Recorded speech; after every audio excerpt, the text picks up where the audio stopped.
take our places. I'll call to order the May 16th, 2019 City of Santa Barbara Harbor Commission meeting.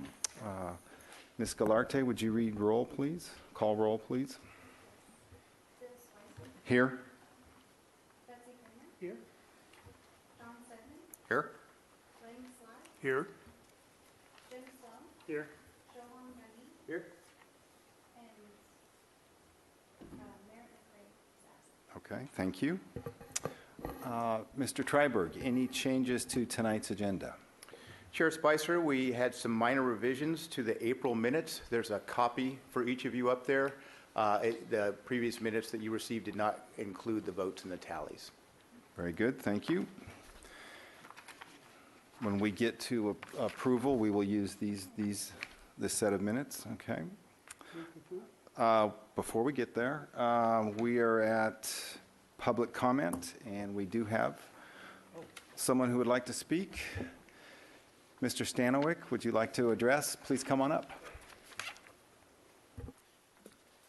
Hi, yes, I'd just like to make a public comment regarding an issue that was discussed last month regarding charging the slip holders in the Santa Barbara Marina for electricity.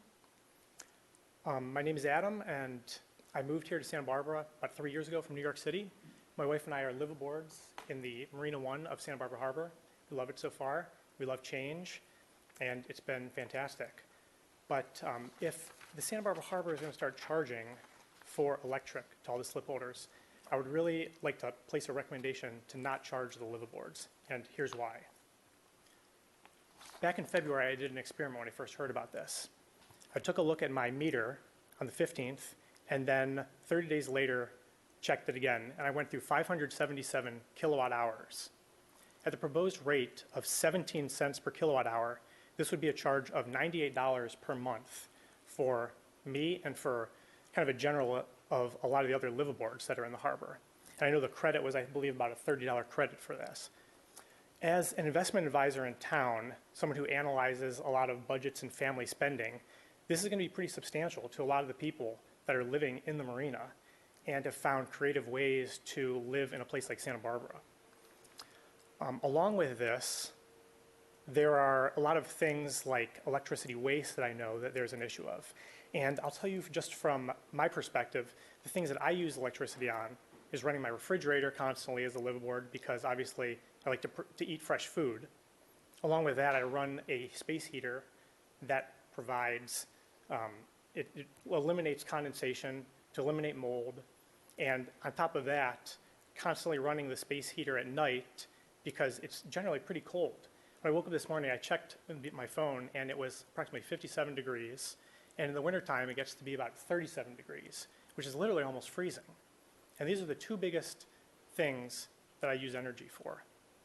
On top of all this, liveaboards already spend $150 in addition to the slip payment that we already have. Now, if this is becoming a credit for $120, then I don't really understand what we're exactly going to be paying for. It sounds to me like we'll be paying for extra water and maybe extra use of the bathroom facilities, which I don't really see as an effective solution to this. What it really seems like is that a lot of the people that have come up with effective and creative solutions of living in Santa Barbara with a high cost of rent, with a high cost of living, with high real estate, these are the people that are the ones that are being charged the most for this increase in electricity. It's not the people that own the large boats that are keeping their lights on constantly. It's the liveaboards that are going to be hurt the most by this.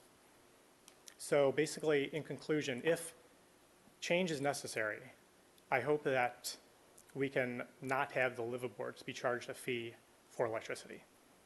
Thanks. Thank you. Appreciate your comments, and also might ask if you've taken this to the waterfront office directly as well. Not yet. Okay. Yeah, is that kind of the next step, or is there? It's an open door, and is my point. Okay, got it. Thanks. Thank you. With that, we now move on to the consent calendar and approval of the minutes. Thank you. I have a motion. Is there a second? Second. Thank you. All in favor, please say aye. Aye. Any nays or abstentions? Abstention. Did you get that? Two abstentions? Okay. Thank you. We move on to the director's report. Mr. Treiberg. Chair Spicer and Commissioners, good evening. We had one council action since we saw you last. Council found it in the city's best interest to waive the formal bid procedure as authorized by the municipal code to authorize the general services manager to issue a purchase order to UCP Work, Inc. For janitorial services at the Waterfront Department for fiscal year 2020 in the amount of $338,000 and in fiscal year 2021 for $365,000. The increase reflects the increase in minimum wage that goes into effect on January 1st. We've had a relationship with UCP Work Inc. for over 25 years. They do an outstanding job, and we're happy to continue working with them. We also had our council budget work session on Monday, May 6th. Management staff presented our budget as recommended by the department and by your Harbor Commission. Council members had a variety of questions related to cruise ships, grounded vessels, funding for sea level rise adaptation strategies, and new performance measures for the Harbor Patrol. Overall, council expressed they were very pleased with the waterfront operations, and as a follow-up, we also had a meeting with the Finance Committee on Monday, and they were equally supportive. We have two tentative agenda items for the June meeting. One is proposed changes to waterfront parking regulations, and the other is proposed license agreement with the California Sea Urchin Commission Santa Barbara chapter. And I'd like to note that we frequently cancel the June meeting, and these items would show up on the July meeting. We would hold the June meeting if there was a pressing item related to a lease or something else, but I think several staff members plan on being gone, and so these will probably wind up being on July. That concludes my report, and I'd be happy to answer any questions. Very good. Commissioner Kramer. Yeah, I don't have any questions, Carl. I do have a comment, though. When I saw that there was a lot of comments made at the city council, I was curious, and I looked at the tape, and you being modest, or whoever wrote this is being modest. The mayor said that she had had no complaints whatsoever about the waterfront. She was happy, and several council members praised the department tremendously, and I think that should be said. So, congratulations. And that was a well-done report. Also, it's interesting, even though I'd seen it before. Thank you. Chair Spicer, Commissioner Kramer, thank you very much. All the credit goes to Mr. Bossy here. He spends a lot of work on that thing, so it's good to get the acknowledgments. Yes, I mean, the praise is to both and well, to all of you who were there. I mean, with everybody, basically, Yeah. from Scott on down, all around. So thank you very much. Thank you.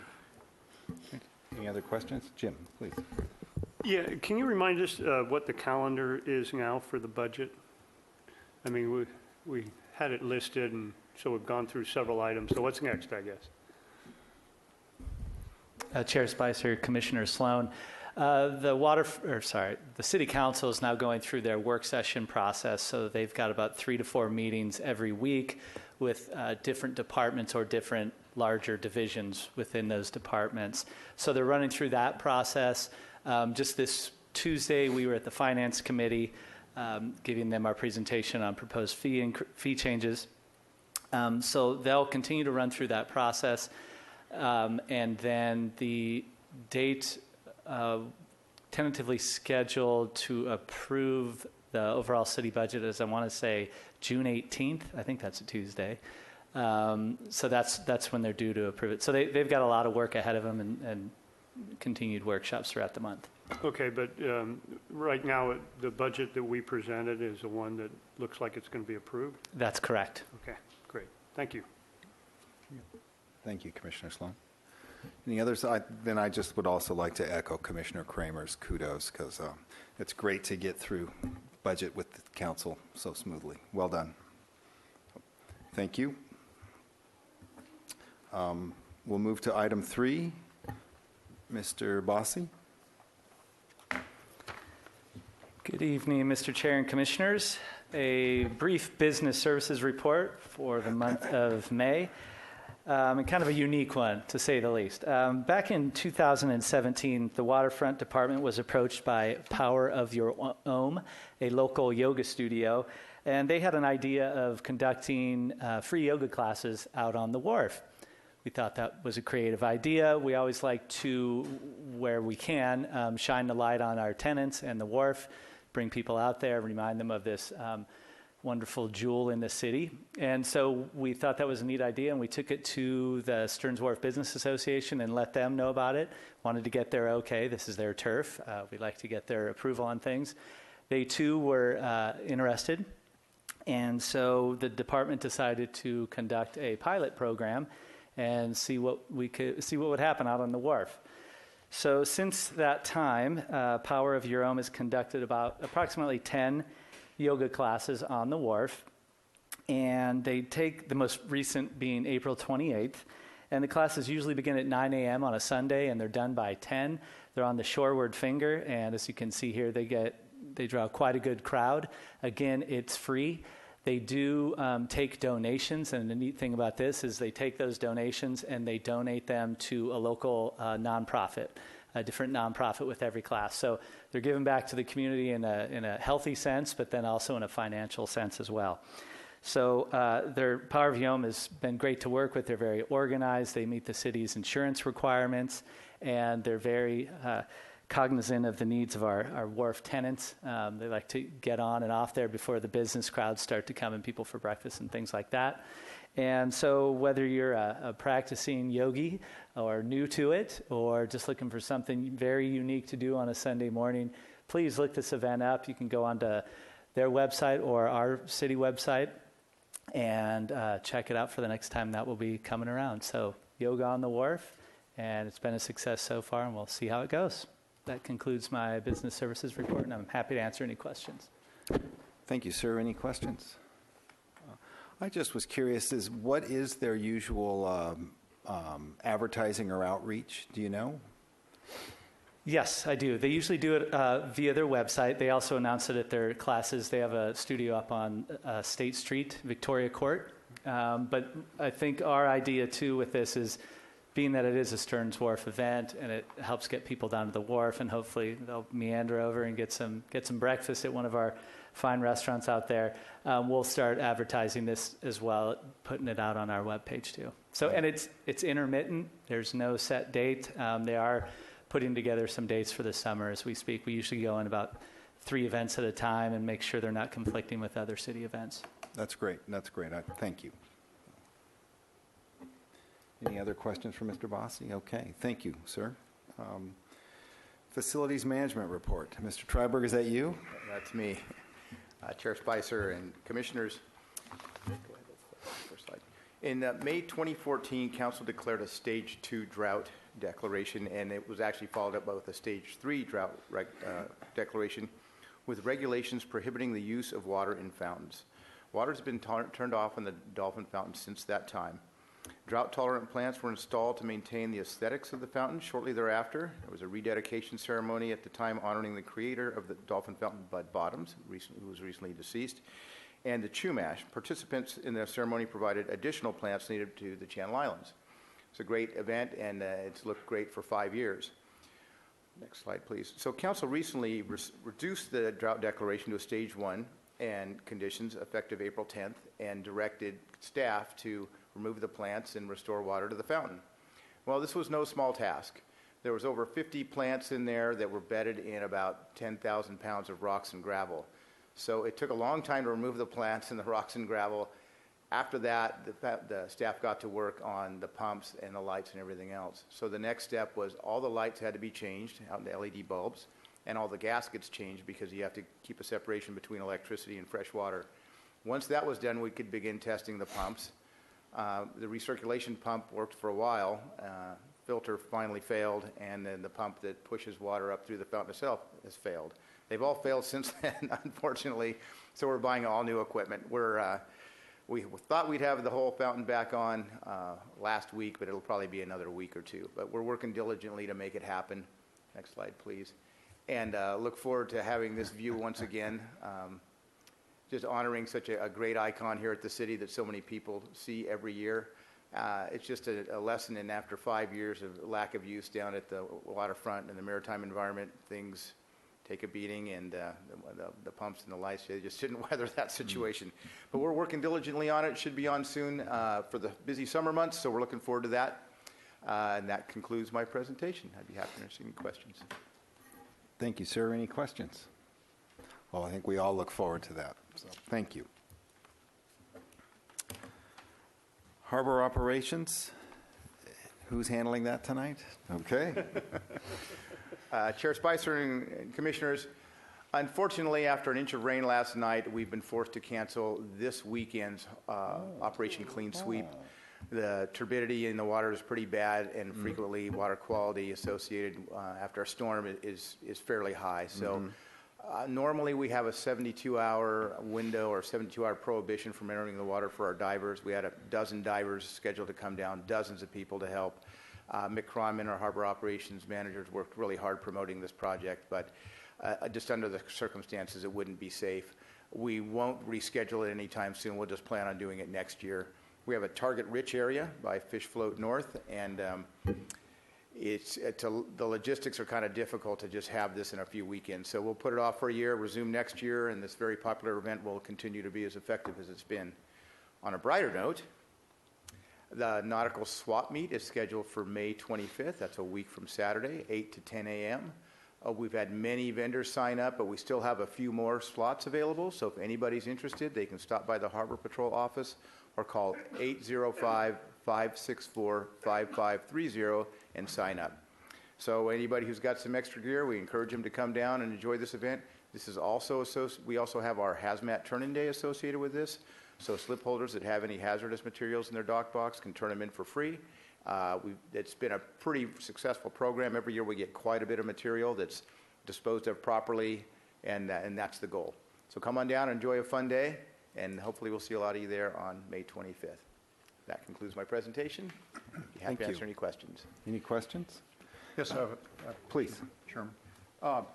Director Trevor, how did you arrive at the decision to cancel this weekend's event? Because I heard it on the radio, the cancellation earlier. So you got the word out there fairly quickly. How do you decide that? Chair Spicer, Commissioner Stedman, when we came in this morning, I checked the rainfall amounts. It was over an inch, and the discharge was pretty high. It's pretty standard to prohibit going into the water for 72 hours for our own divers and a lot of the other divers. The turbidity, it was like chocolate milk. It was really bad, so it would have been really tough to find anything to begin with. And frequently when they do water quality monitoring after rainfall events for indicator bacteria, it's quite high. It isn't necessarily high for what we look for, heavy metals and other contaminants associated with poor practices on land for runoff, for areas that aren't covered properly and those kind of things associated with our stormwater management plan. But this is indicator bacteria, and we just really didn't think it was prudent to get people in the water. We would have had 48 hours, but that's kind of pushing it. I kind of think our divers typically wait 72 hours, the waterfront divers, and then 9 of the divers were going to come from Salty Dog, a local bottom scrubbing company, and I don't think they would have wanted to enter the water either. So we decided to make the call pretty quick. We were going to have to relocate boats and do a lot of things, and I think people had planned on coming down, so we just wanted to get the word out earlier. I think we had a press release go out about midday. Maybe you saw that. And don't we have divers come down from Monterey Bay? And We frequently do. We have people come from all over. Right. It's a very popular event. Dozens of people help. It's a great event. It is, in the spirit of volunteering and cooperation, it is really just a perfect example of people coming together for a good cause. So we're definitely going to do it again next year. Yeah. Maybe we'll reconsider and maybe do it in the fall or something, or spread it out from the swap meet. But I don't think anybody expected so much rain last night. Careful what you wish for. All right, thank you. We will now move to new business. Item number 6. Emily, will you bring us up to date? Item number 6, Commercial Fishing Committee, recommendation that the Harbor Commission form a commercial fishing committee to investigate gear storage opportunities and other needs. Okay. I see we have some people that are interested in that topic. Okay. All right, Mr. Triberg, is this you? Yes, sir. Please. Chair Spicer and Commissioners, we've had a long-standing tradition of commercial fishing in Santa Barbara Harbor, sustainable fishing practices, economic stimulus to the economy, our local economy, and they've done a great job, and we try to support them in every way that we can. The main support is we've designated quite a few slips for commercial fishing vessels. We have hoists on the city pier to offload their catch. We have high-quality flake ice in the ice house. I've reported on the ice house frequently with you. It's a complicated facility that we work hard on. And in general, we support them wherever we can. Where we've had difficulty supporting our local fleet is for gear storage. And that's what we'd like to talk about tonight. Many of the commercial fishermen have a gear storage area off Garden Street in the Funk Zone on what's known as the Wright property. I believe it's about 10,000 square feet. They store boats, net gear, there's several containers, and it's a month-to-month lease.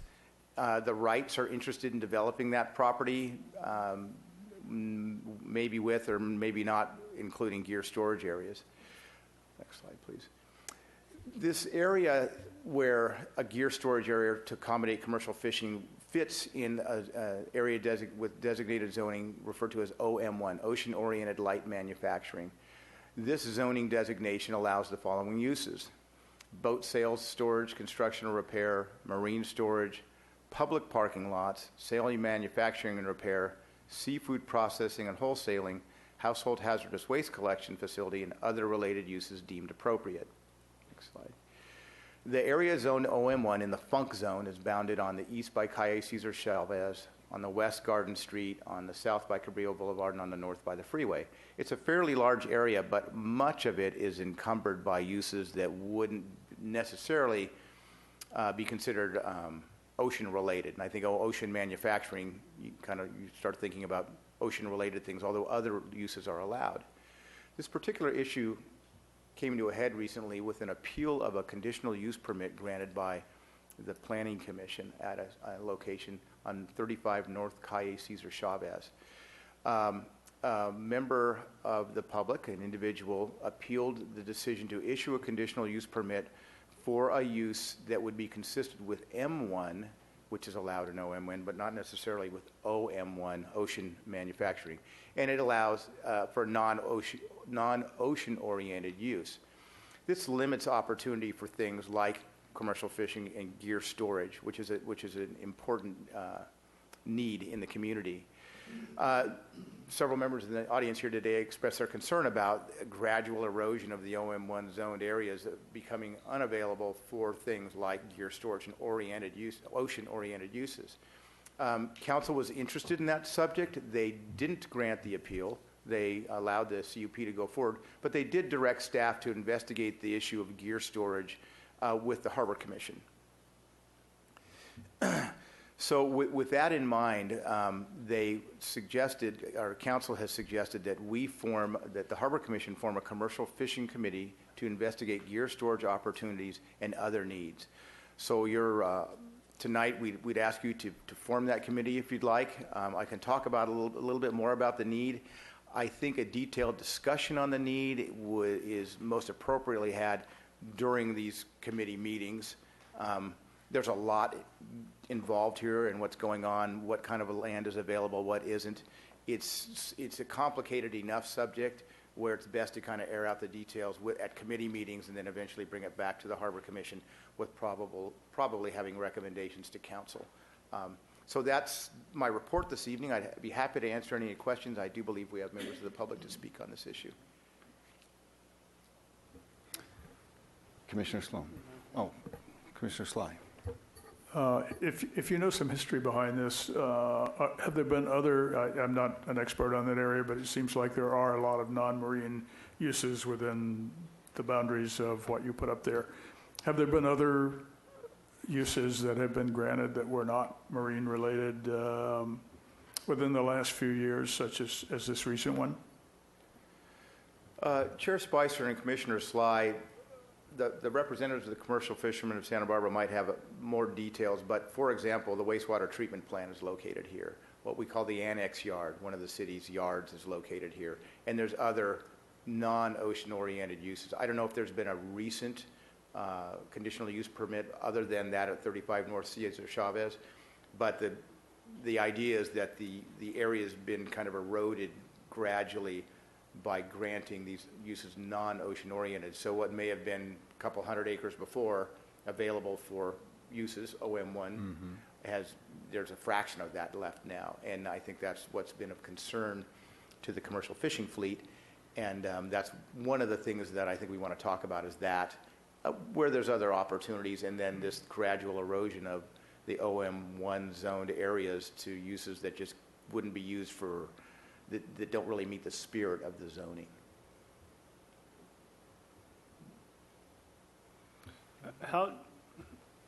It seems like, Harbor Commission is a good place for this subcommittee, but it seems like planning and some others have some responsibility in this as well. Will it be just a subcommittee within the Harbor Commission, or would there be other commission members in that as well? Chair Spicer and Commissioner Sloan, I think the city administrator would like us to start at the Harbor Commission. Okay. We do have liaisons with City Council and with the Planning Commission. Any meeting we have, I think we would invite them to the meeting. There is a great deal of interest at both levels, Planning Commission and City Council. Many members of the public we've already had several meetings with commercial fishermen of Santa Barbara and our planning division. The planning division has been quite helpful in helping kind of everybody understand what the constraints and opportunities are. So the committee itself would be harbor commissioners. Right. The folks that would be involved in the discussion, I think, would reach out far beyond that. And then I do know for a fact that council members are interested in this. Okay. And our liaison, I think, would probably like to attend the meeting. Good. Okay. Thank you. I believe we're designated as the beginning of the Right, process. right. Yeah. I got that. We have some guests that would like to speak, and unless there's another question for Mr. Triberg right now, I'll just ask as they were handed to me. Ms. Selke?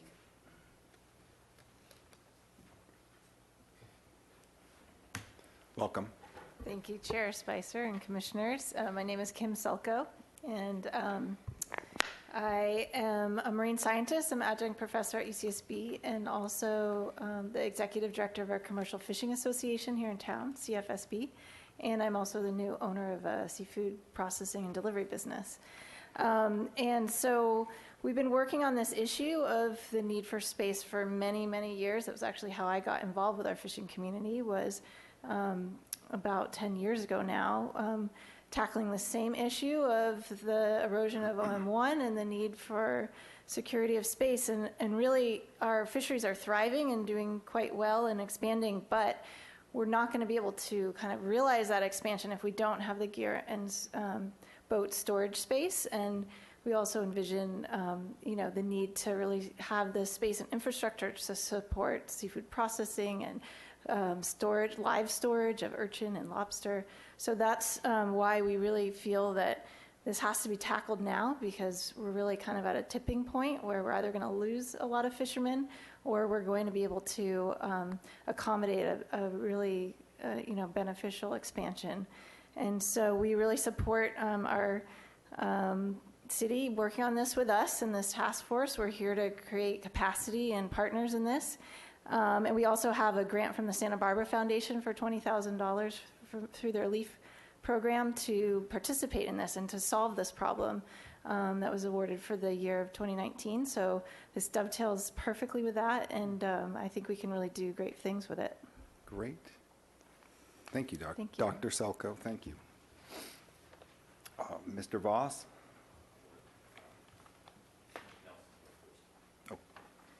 My name is Michael Nelson. Thank you very much for allowing us to speak tonight. I thought if you were actually considering doing something great like establishing this committee, that you make it as broad as possible. Commissioner Sloan, you yourself immediately referenced the need for sort of community development to be involved. The OM1 zone was essentially, during the process, has been, staff has said that if you approve this lumberyard exemption, we don't see any place else in the near future for ocean-dependent or coastal-dependent uses.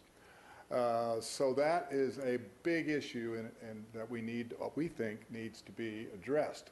We've had the good fortune of working with the community development department and a guy named Daniel Gullett, who's one of the lead planners. So it would be great if they could join us. We also feel that we testified proudly last week in support of the city's LCP update, which they've worked on for 5 years. The first piece was great. It was essentially 15 or 16 policies that directly support coastal dependent uses, of which we are one. But what will happen second is the implementation program. And we think the implementation program is critical to making these great policies work. The implementation program as it sits today goes back to 1986, and it says how the OM1 zone should be handled. It really has not worked. So what we are hoping is that the implementation plan might address this problem as part of that. So we think we need broad representation that would logically include a fisherman, someone from our organization, someone from community development, somebody from the seafood industry. As far as the scope's concerned, we think the LCP is an important place to start.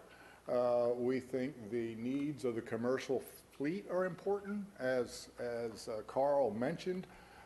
It's great that we have the slips. It's great that we have the berths. It's great that we have the hoist. But there's a missing component, and that's the gear storage and boat storage that's vulnerable. It was hard work by Nick Cronin long ago. He got a coastal commission or coastal conservancy grant to acquire an interest in property at the right area that we've enjoyed for the last 30 years. But that's about over. So there's a wheel starting to wobble on your working harbor that we think this committee could help us address. And finally, we're told that there's the prospects of fisheries is pretty strong right now. And there may be some opportunities as an economic development project that we could encourage or promote.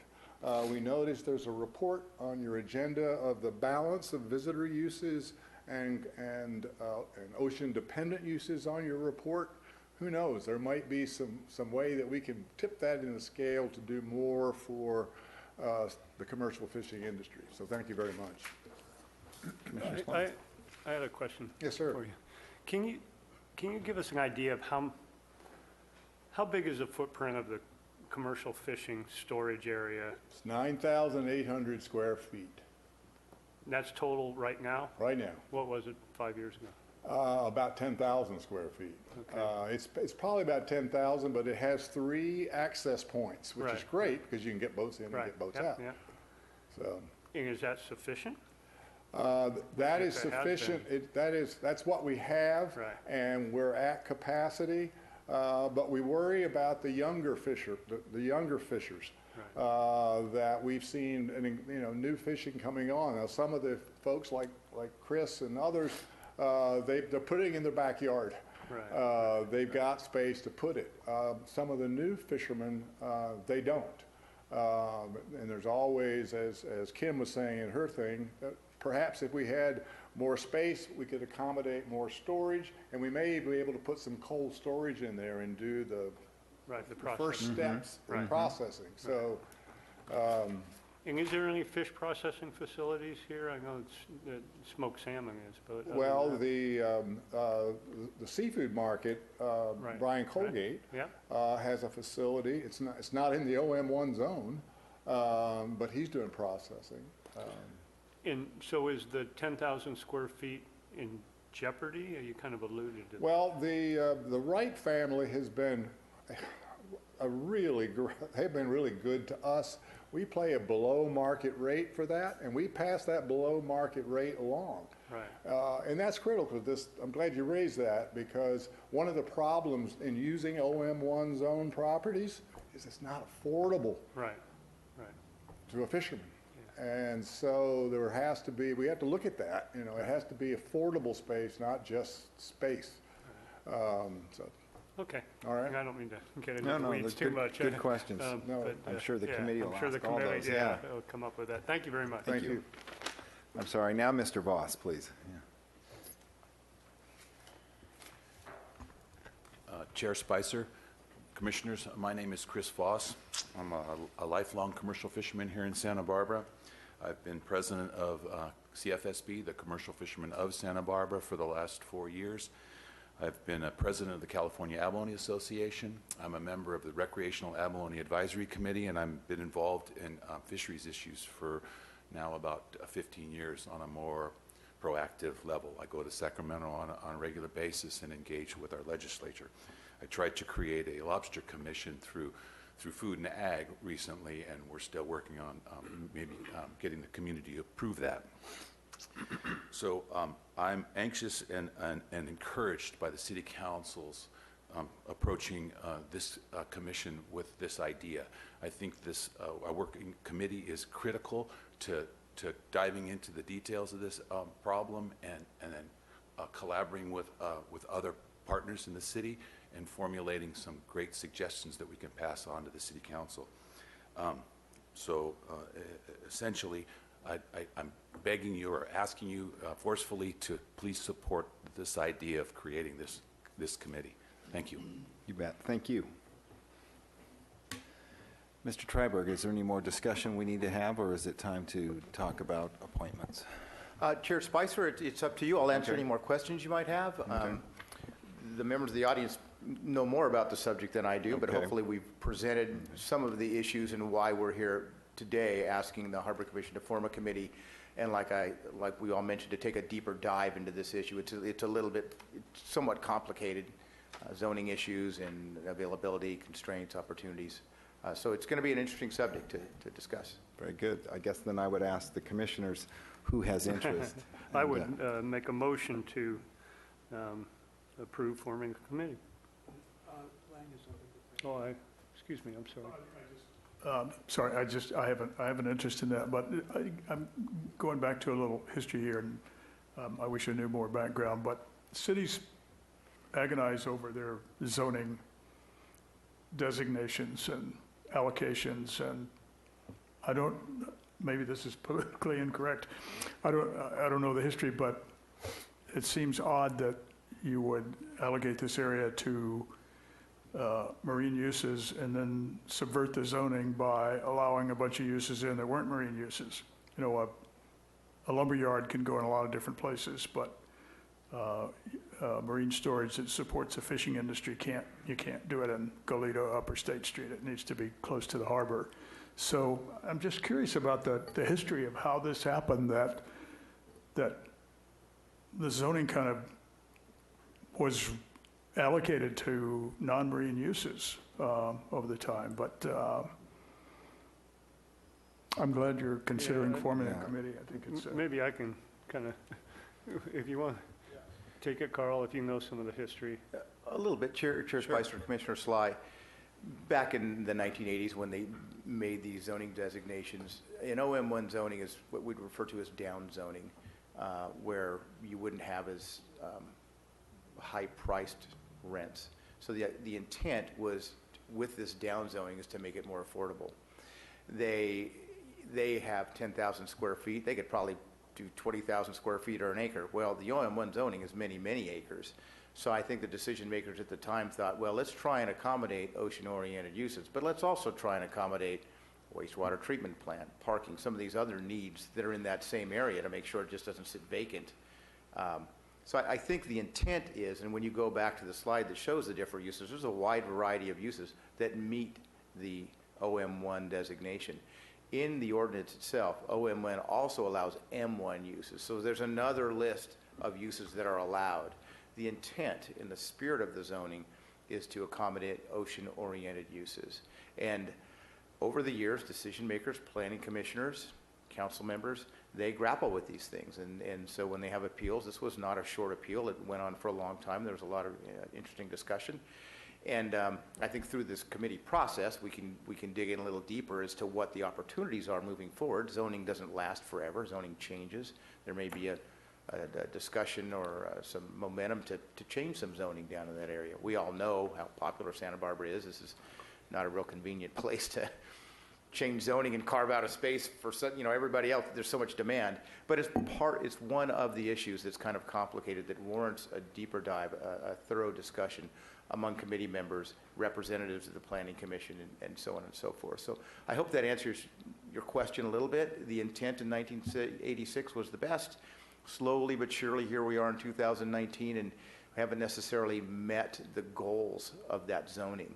And I think our local commercial fishermen see a risk and a threat to their livelihood and accommodating their gear storage needs, and that's why we're here tonight.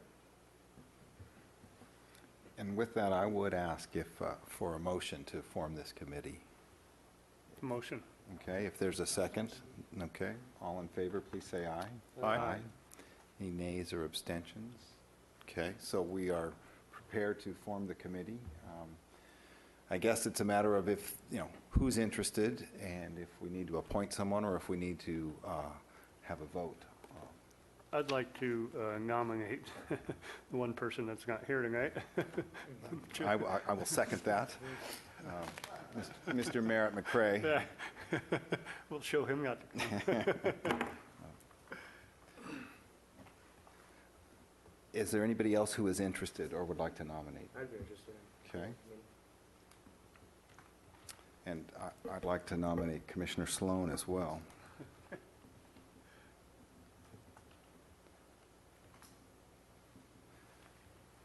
We have a committee. don't we? Okay, I think we do.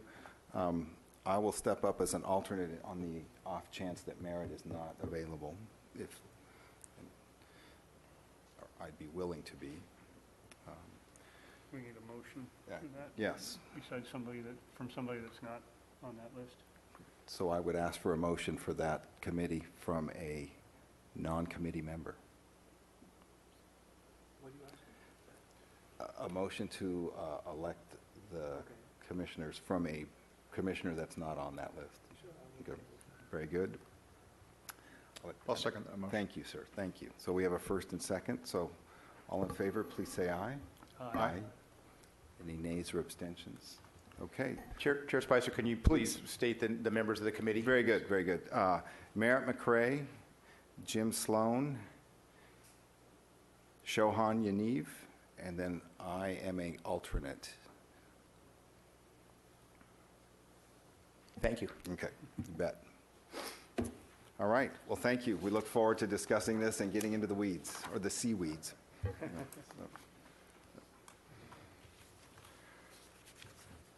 Okay, item number 7. Emily, will you bring us up to date?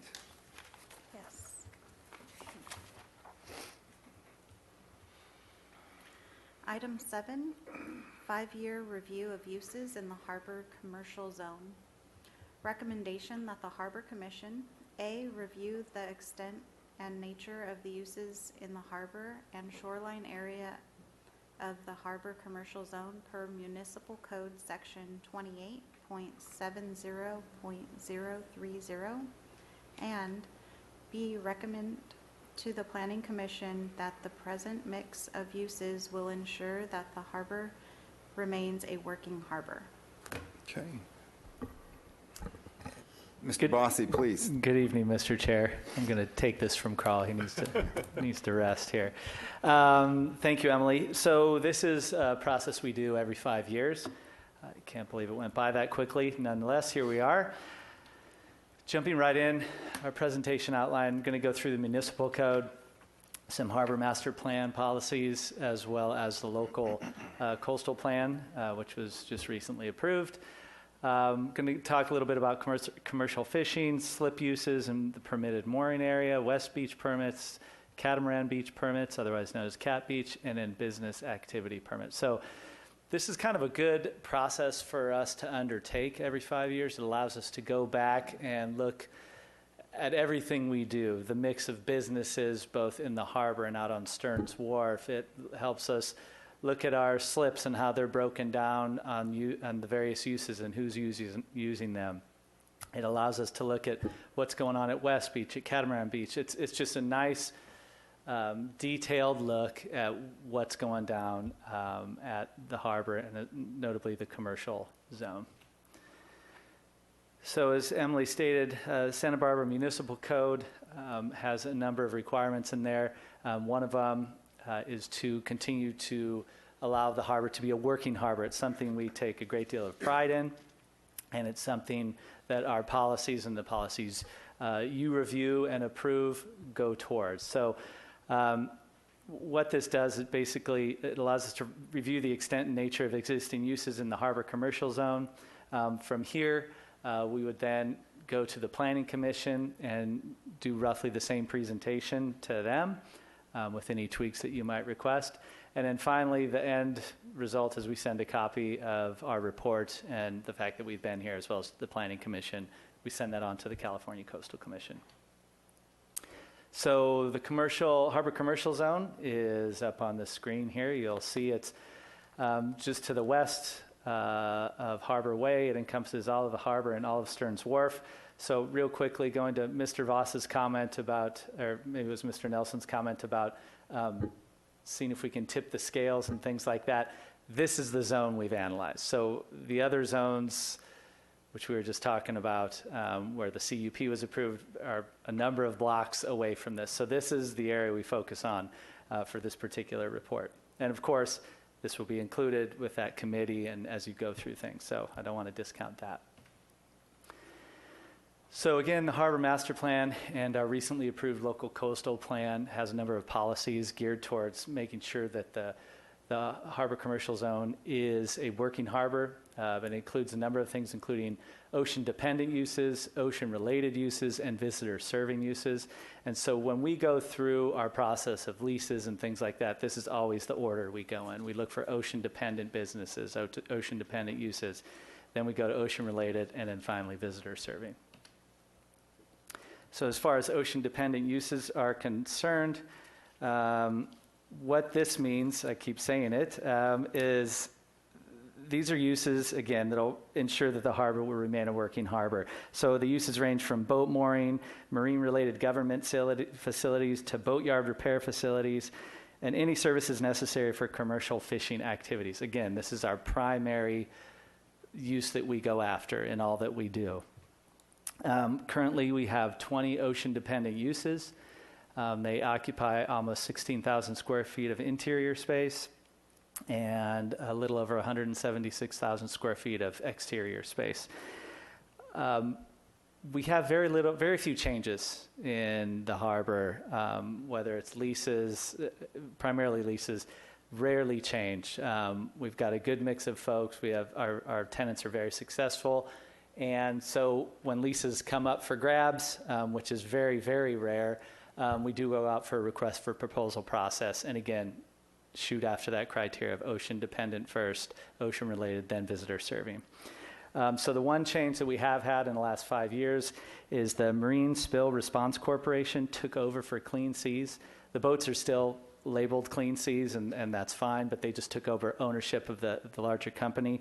MSRC, as they're known, is a not-for-profit U.S. Coast Guard classified oil spill response organization. They're a very large organization, very good at what they do, and they offer a full range of oil spill response capabilities. So when they did come in and let us know that they were taking over the business, it was comforting to know that they're a very large organization and very good at what they do. As far as ocean-related uses, again, this goes down a notch. Ocean-related uses are similar to ocean-dependent in that the idea is to make sure that they aid in ensuring the harbor remains a working harbor. But there's a twist with these. They're also, as well as providing a desirable environment for the public. So they help in ensuring that it's a working harbor, but also they have a visitor serving component to it as well. Uses in this category range from boat sales to marine equipment shops such as Ocean Air and West Marine. We currently have 14 ocean-related uses. They occupy a little over 17,000 square feet of interior space and almost 1,300 square feet of exterior space. And I should let you know in the report that we put together, the attachments go through each of the individual businesses, their square footage, lease data, and things like that. Again, turnover is few and far between. The one change we have had is that Marine Services, through a competitive public request for proposal process, secured the lease to replace Transpac Marine. Transpac Marine had been in the harbor for 40, 50 years at least. They closed up shop, and Marine Services won out on the request for proposal process. Marine Services sells and services general and special order marine engine parts. This is not them, this is Paddle Sports, but they're just down a couple spaces. But they do a great deal of business within the harbor, and they've been there for quite some time. And the third category is visitor serving uses. These, again, are a secondary harbor use as we consider them. And it's, again, aiding in keeping the harbor a working harbor, as well as providing a desirable environment for the public. These primarily consist of restaurant and retail stores and things of that nature. Currently, we have 13 visitor serving uses, and they occupy almost 21,000 square feet of interior space and 4,160 square feet of exterior space. And in the last 5 years, we have had no changes in that category. So that's the harbor side of things. Now we switch over to the Stearns Wharf, and this is all uses on Stearns Wharf. And as you know, Stearns Wharf has been around since 1872. It's the oldest working wooden wharf in California, and Carl and his staff work nonstop to keep it up and running. The 1980 Coastal Development Permit for Stearns Wharf states that the building area will be utilized predominantly for visitor-serving commercial uses, and it does just that. We currently have 16 businesses located out on Stearns Wharf. They occupy almost 33,000 square feet of interior space and just shy of 14,000 square feet of exterior space. We have had one change in the last 5 years, and that was the expansion of Deep Sea Winery, which is a tasting room owned by Conway Vineyards. They came to us in, I believe it was late 2017, and had been for quite some time talking with the adjacent shop owner, Coastal Treasures, about acquiring that space. They worked out a deal. And what we did was they assumed ownership of that lease space, which added about 610 square feet to their second-story tasting room. And they've done a wonderful job with the remodel. It's a great place to go out and have a glass of wine, and they do a top-notch job with their remodel. So I encourage anyone to go out there and take a look. Shifting gears a little bit from leases to more just overall uses, we have a very robust commercial fishery. We have up here most valuable catch in order according to, this is data from 2017. Our sea urchins were number one, rock crabs came in second, sablefish, short spine thorny head, and then third was our lobsters. Obviously, our Harbor and Seafood Festival in October celebrates not only the start of the lobster season, but just overall the robust commercial fishery we have here and support in the Santa Barbara Harbor. The value of the fisheries, this is interesting data. A few years ago, we commissioned a professor out at UCSB to work out the economics of our commercial fishery, and the immediate value to the local area is about $13 million. And then when you spread that out and include things such as the trucks that come up to haul them, the restaurants that receive all these fish and urchin, the ice providers, and everybody in between, it turns out to be an overall economic benefit of about $35 million. So again, a very important business to the community as a whole. Next are our slip uses. We have 1,143 slips. Right now, 997 of those are recreational slips. We currently have right at 100 used as liveaboards. We have anywhere from between 60 and 82 being used by commercial fishing vessels. And then we have 64, which are used for miscellaneous uses, everything from visitors who are coming here on the weekends, to yacht brokerage slips, and then slips for federal and local government vessels. Moving over east of the wharf, we have a permitted mooring area. And this was implemented in 2006 by our colleague Mick Cronman. And the goal was to reduce the number of vessel groundings on East Beach. And what we did, or what they did, I should say, we scoped out the area and we allow people to moor there They may moor there for a variety of reasons. They can't, maybe they don't want to be in the harbor, maybe they can't afford their harbor, so they can come over here and moor. This is year-round, and they have very robust floor or ground tackle, which keeps these boats from dragging and going up onto the beach.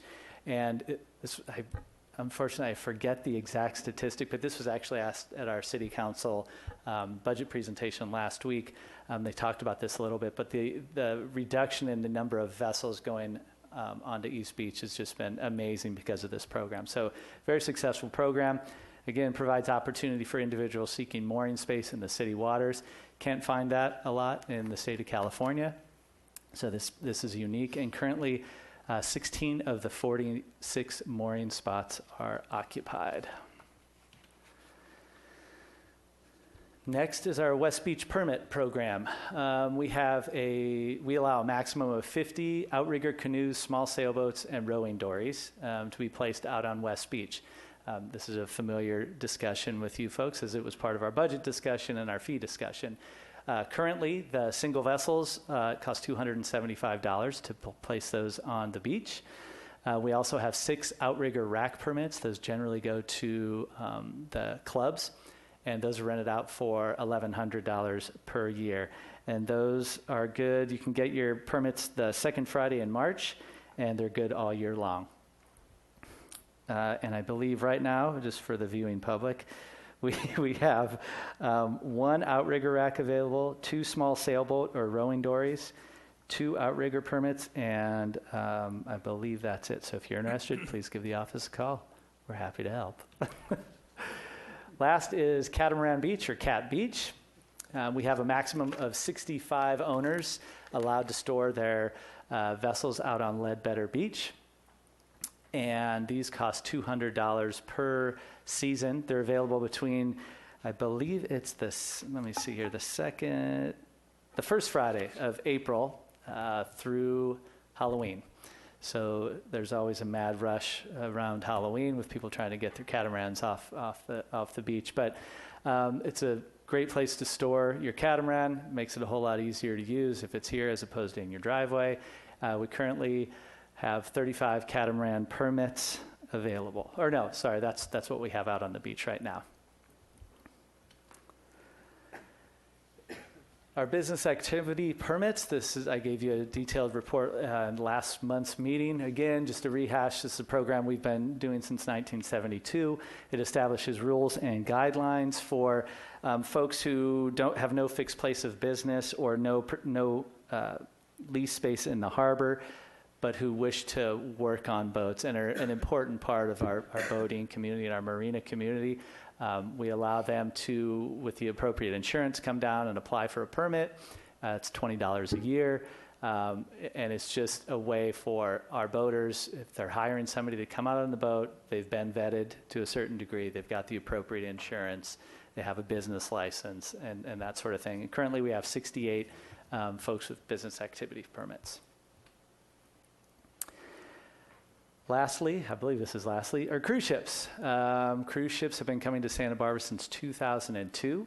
They visit during our non-peak business seasons. That's generally between January and May. And then again, we take a break, and then they come back in mid to late September and run through November. The cruise ships vary in size, and they carry between 450 and 3,100 passengers.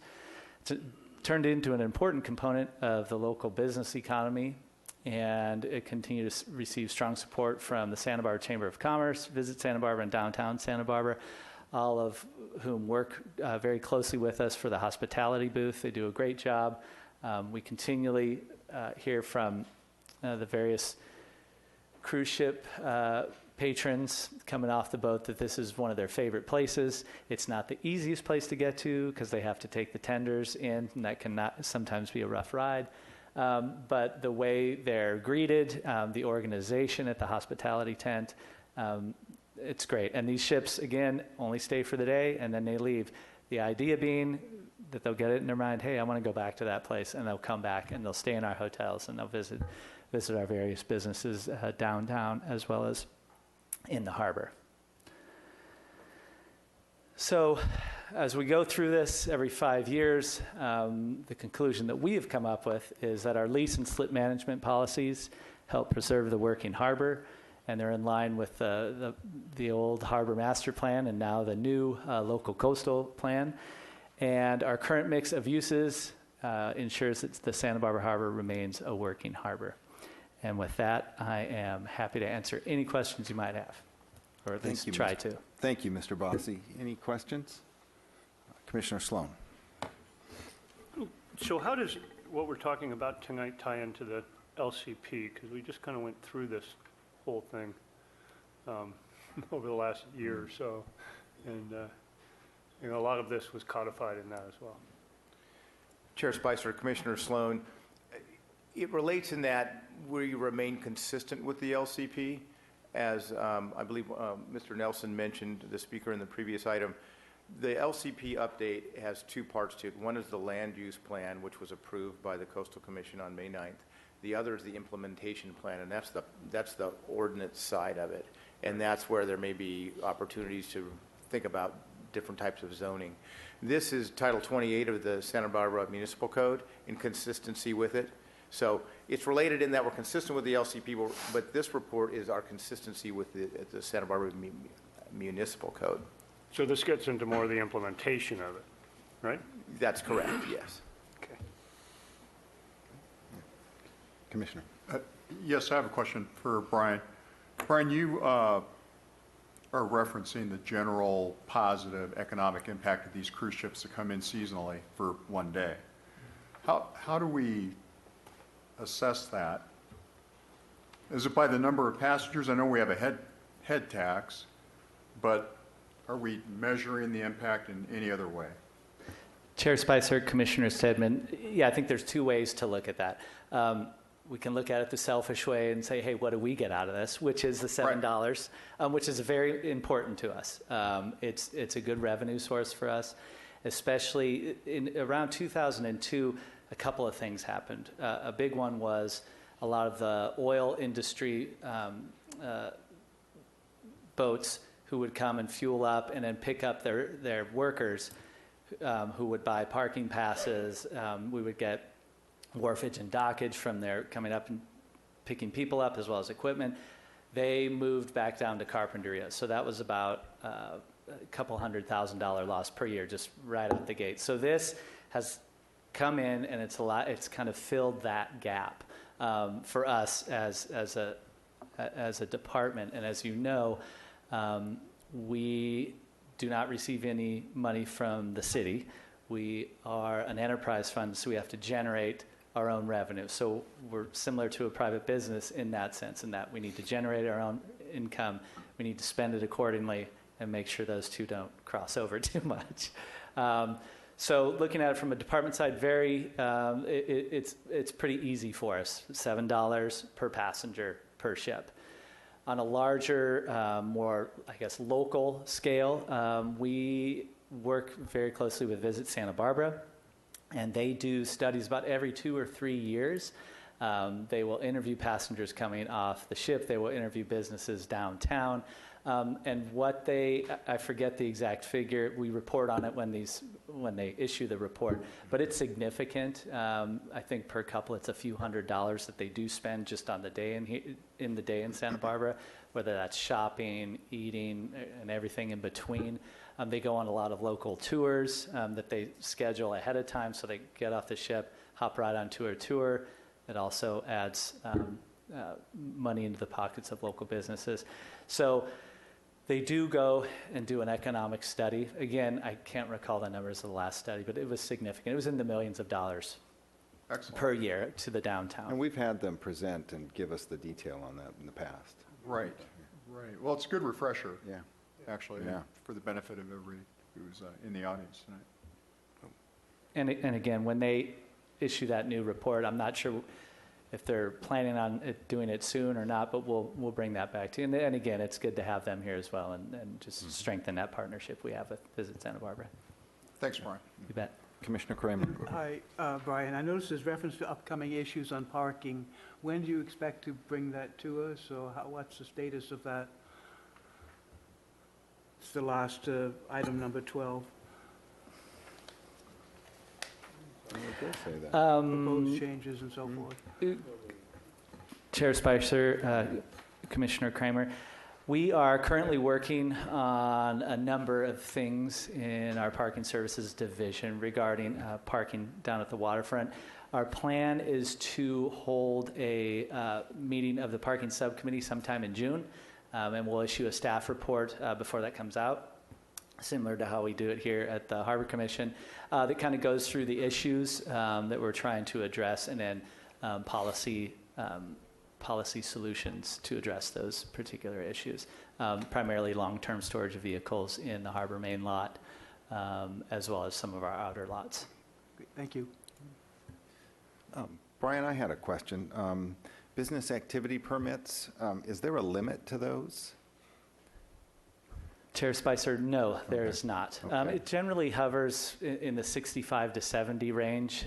They're renewed every year. I believe it's August 1st.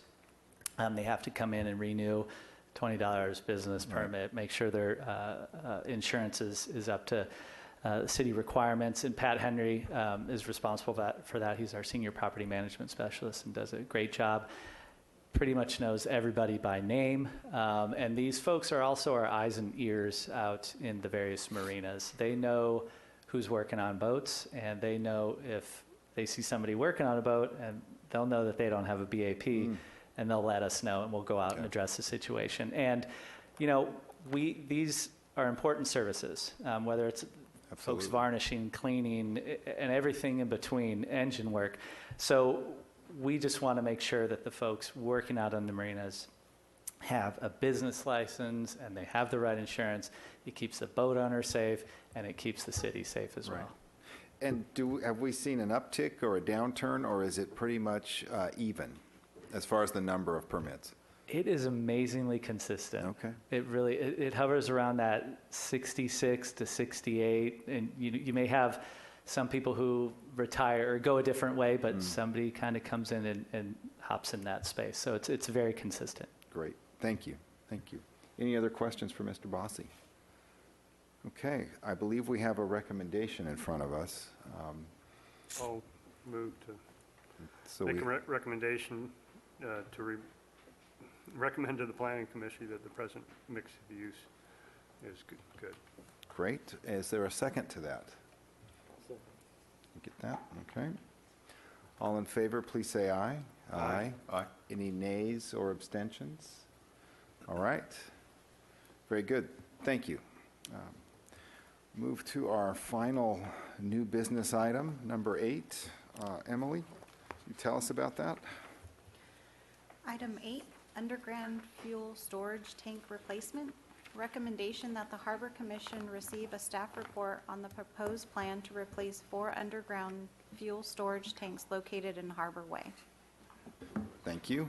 Clearly not a popular topic. Mr. Triberg. Yeah. Let's talk fuel storage. Chair Spicer and Commissioners, on August 28th, 2018, the Harbor Commission received a report on the planned replacement of the storage tanks that serve the fuel dock. There are 4 single-walled storage tanks located on the west side of the 125 building, and diesel and gasoline is pushed out through some pipes along on the alley there, by the end of the alley, out to the end of the fuel dock, end of the city pier where the fuel dock is located. The Health and Safety Code, Chapter 6.7, was adopted a couple of years ago. It requires all underground storage tanks to be double-walled, and this code requires replacement by 25. This rule came out, or this change to the code came out probably about 5 years ago, 4 or 5 years ago. So gas stations and fuel docks have been scrambling ever since. Santa Barbara Fuel Dock, we recently renewed their lease. They were formerly known as McCormick's. This was brought to you last year. The term is 4 or 5 year option, so a 20-year term. And based on that, the owners felt confident that they could move forward with the fuel dock replacement project, and actually went out and secured funding to replace these underground storage tanks. This is a complicated project. The agency approval is a little bit confusing. It's actually done under the Santa Barbara County Public Health Department, CUPA, Certified Unified Program Agency, and they regulate businesses that operate above and below ground storage tanks to protect the health and the environment. This project is going to be incredibly disruptive to the harbor commercial area. The area kind of outlined in orange is going to be the footprint of where the majority of the construction will take place. And as you can see, it's kind of ground zero for the harbor commercial area. Where it's labeled Harbor Way is where traffic is going to be routed around this area. There won't be any direct access to the city pier, and access to the alley between the 125 and the 117 building is going to be severely restricted. The orange bar is where the dewatering tanks are going to go. This doesn't show another area where more parking is going to be taken up. So this is going to be an incredibly disruptive project. It has to be done. Working harbors require fuel docks, and Brian and I have met with Santa Barbara Fuel Dock, Inc. to talk about getting the message out in public outreach. So the primary goal of the public outreach is to set up a meeting, which I'll talk about in a minute. We've already scheduled a meeting, and talk about the details of the construction project. Santa Barbara Fuel Dock, they took the initiative to develop a construction work plan back in 2016. And the work plan really outlines the different phases of construction. Staging and mobilization, dewatering is a big deal in a site like this, excavation and tank removal, site preparation, tank installation, and then commissioning of those tanks. So our goal is to have a couple of different meetings. The first meeting is scheduled for July 10th, 2019, probably about 9:30 a.m. And we're going to reach out directly to everybody that's impacted in the harbor area. Some of those businesses, there's going to be construction for months right in front of their businesses, and they really need to know it's coming so they can prepare. The goal is to work with Santa Barbara Fuel Dock Inc. and their contractor, and to set dates for each one of those construction phases. The goal is to start in October. So in July, we want to have this detailed meeting, take some input from the public to figure out the best ways to kind of minimize impacts to the public and in our tenants. We will look at things like night work and how to maybe have a larger footprint at night, narrow it down during the day so there's access or work in the morning. There's little things like that. How to have contingencies for fueling, contingencies for getting food to the restaurants, the yacht club. Parking is going to be severely impacted, and offloading catch in the city pier. City pier is a busy place. We just heard from the commercial fishing groups. It's just a beehive of activity, and you got to get that product off the dock. So we need to coordinate that effort, and that'll be the goal of the meeting on July 9th. We want to have another meeting in mid-September, kind of remind everybody what's going on, modify the approach to the construction process, depending on the feedback we get. And then the goal is to start this project right after the Seafood Festival and towards the end of October. It's kind of an idea. It's a good time of the year because businesses slow down. It can be pretty nice weather in the fall, as we all know. But there's also a pretty good chance they could get this project completed before winter rains. It could start in the middle of winter, but if we had a heavy winter, it would just postpone and prolong the project for a long, long, long time. Starting early in the winter also allows additional time for contingencies. There has been hazardous materials on this site. It's a remediated site. It's a closed site. The expectation is there won't find more contaminants that need to be dealt with, but it could happen. So we want to have time in the winter to deal with that and address that and get this project finished. So the goal here is to let the public know on July 10th we're going to have a meeting. It'll be a detailed construction plan with phases, and make sure that everybody knows what's happening. It's essential. It's going to be disruptive, and we know it's coming. But we appreciate Santa Barbara Fuel Dock, Inc. They're really putting their best foot forward with this, with the funding and public outreach, and trying to make this project happen as efficiently as possible. That completes my presentation. I'd be happy to answer any questions. Any questions for Mr. Treiberg? I have some as well. I assume you're scheduling it not for the Harbor Seafood Festival on the 12th. I was just checking as to when it was scheduled for. Yeah, thank you, Chair Spicer, Commissioner Kramer. I think we'll probably start the week after Okay. the Seafood Festival. There's a lot of cleanup associated with that. We all got to catch our breath after the Seafood Festival before we take this on. Thanks. Has there been any recent exploration of the site with regard to potential contamination? Chair Spicer, Commissioner Sly, the only thing they've done is they tested the groundwater, which came up clean because they want to divert it into the sewer system. They haven't had any soil samples lately, and I'm sure they will. The site was closed, gosh, I want to say in 2009. So there had been excavation remediation that had gone on for years. I think it was an old Unocal site maybe that had paid for that. And it was monitored for a long time. The monitoring wells are still out there, and that's where they actually grab the samples from the water. And so that's a good sign that the water's clean enough to put into the sewer system, because that will really help. It minimizes the number of Baker tanks you have to have on site and a few of those logistics. Until they open up and peel open the ground and deal with Koopa, I don't know how often and how much material they'll have to test for disposal. All the tanks come out and all that soil goes away, and it may have to go to some place like Buttonwillow. All new aggregate comes in bedding, and all new tanks come in. So what's going to come in is going to be fresh and clean, and hopefully they'll be able to contain and constrain the excavation to the area that had been excavated before. So it's a little bit of a question mark. We think we're on pretty good ground, but like I said, starting early gives us some extra time just in case they encounter materials that are going to require a little more attention. Okay. I had a few questions. First off, I didn't mean for my jest to indicate that I didn't take this seriously. One of my first gigs out of college was in the petroleum industry, and I recognize what a big project this is. Do the harbor merchants already know this is coming, or did they learn about it on television this evening? Chair Spicer, I think they know it's coming. Okay. We haven't reached out directly to them. Saying there's a project someday in the future is one thing. Right. To have a meeting set with specifics is another, and that's really the goal Right. here. Is we want to have a plan, a detailed plan, far enough in advance. We're hoping that our tenants are going to do their own capital improvements, may shut down for a while, and we want to get feedback from them on what the impact of their businesses is going to be and how we can minimize that. But this has been we've known it's out there, but we haven't had enough specifics and details to really determine the impact to each individual tenant. So I think they know it's coming. Yeah.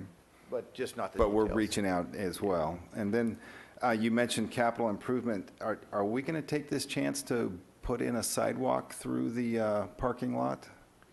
Was that on this schedule, or maybe I'm dreaming? Chair Spicer, you have a good memory. We actually had a project in the CIP a couple years ago for a sidewalk along the west side of the Coast Guard building. We actually worked with our transportation division to take a look at that, and they just thought it wasn't necessary, and there was a feasibility issue, so we just took it off the table. Okay. We're no longer proposing it. This is a whole separate thing. It is. Maybe It is. maybe there may be better pedestrian access or signage as an outcome. We're kind of hoping it will result that way. But the other project you're recalling, the transportation division didn't support it. They didn't think it was necessary, so we abandoned it. Okay, very good. Any other questions?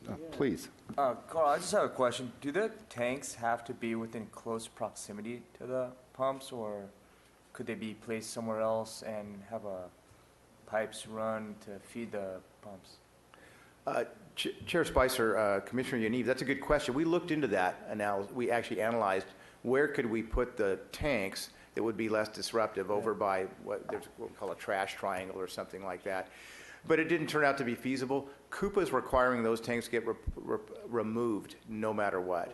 So therefore, you have the pits there. You may as well put the tanks back in the same place. Because what the contractor wanted to do, or Fuel Dock wanted to do to save money, was to just empty the tanks and fill them with concrete and leave them inside, because it would have saved them so much money. But Koopa said, no, they got to go. But that's a good question. We asked that right out the gate. Thank you. Yeah, great question. All right. Well, with that, is there any other questions for Mr. Treiber? All right. Thank you, sir. Appreciate it.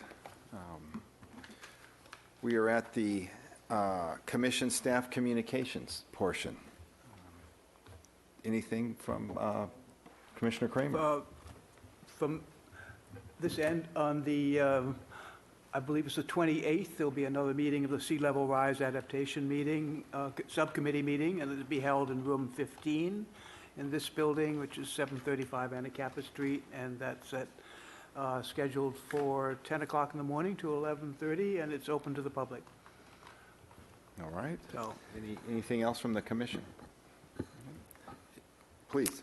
Chair Spicer and commissioners, this morning, Mick Cronman, our operations manager, and myself had the pleasure of meeting with a group of University of Utah graduate students. They're graduate students in their real estate program. They were on about a 2-week trip through the Northwest, Boise, Idaho, Seattle, down through San Francisco, and they were making their way towards Los Angeles. And they stopped in, and we talked with them for about an hour and a half about our leasing policies, our leasing programs, the structure of our leases. We also got into slip fees, slip permits, slip permit transfers. They were very interested in that, so they've heard about us even in Salt Lake City, and very engaged, intelligent group of young folks. So that was really neat to get in touch with them. And they were able to, yesterday they got up here and were able to go on that Condor Express out to the islands and do some whale watching. And they were all pretty sunburned, but they had a great time. So, So is this part of a graduate project they're doing, or is this something where we might be able to benefit from the research they're doing? it sounded like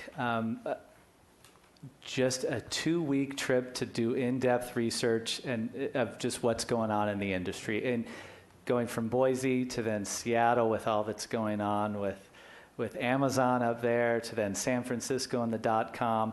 The professor, actually the head of the program, is actually from Santa Barbara. He grew up in Goleta. So when he can find an opportunity to stop by, and he knows about our leases and our slip transfer program, he thought it would be a good opportunity to get them a little out of the bricks and mortar and more into something a little bit more tricky. And so it was an opportunity for them to learn something different. And then later they were going to go down and meet with some developers in LA. So I think we were a hit. It was a good group of young folks. Good to see smart people like that going through a good program. Good, Right. thank you. Anything else? All right. Well, with that, I'd call for a motion to adjourn. Motion to adjourn. I see we have a first and a second. All in favor, please say aye. Aye. Thank you.